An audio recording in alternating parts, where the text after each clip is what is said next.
Working away at some projects at the shop here. The Super T-10 all tore apart out of the big block square body. Had a pilot bushing issue, and of course the pilot was stuck on, and to jiggle the transmission a bit to get things undone, broke the input bearing retainer. So we made up a new one, put the transmission all back in. Had a noise, bit of a whine in it. Pretty much the only thing I can find is the input bearing under thrust load. We put it in the lathe and spin it. I don't know if you can hear it. Under a heavy thrust load in the lathe, it's noisy. Got it right down to a bare case at the moment. Go through everything and replace a couple of bearings. Everything else looks good. I am worried about breaking this transmission. We're going to narrow the rear end, widen the rims, 4-link it, tub in the box. So the truck's going to be hooking up pretty hard compared to how it is right now. So I did something really foolish. I pulled the trigger on a ST1200 Lenco for it. That'll be in next summer. Should be epic. Little flathead Ford V8 we're doing a rebuild on for a fella here.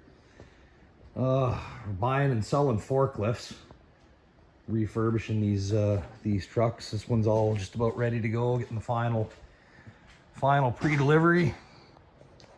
A tie lift here. This one needed kingpin bearings. She had a bad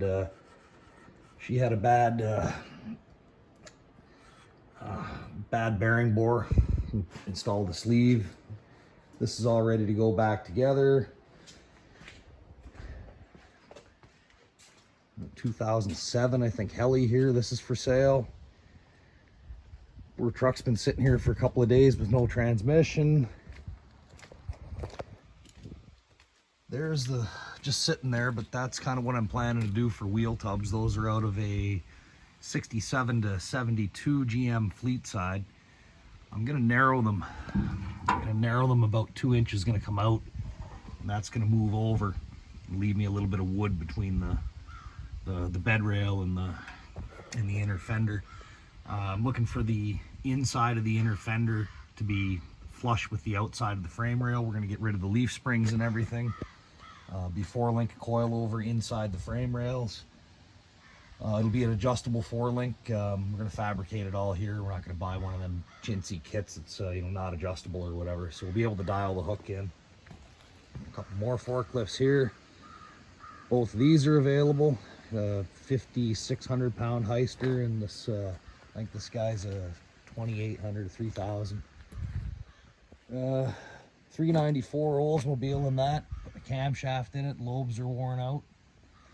And little sneak preview. I think I got the fastest kitchen table in the East Coast at the moment.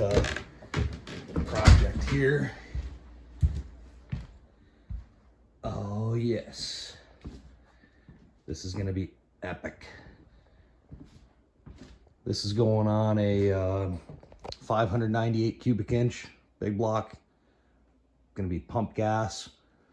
19 foot Hondo V-Drive flat bottom. Keep an eye out for this project over the winter as well.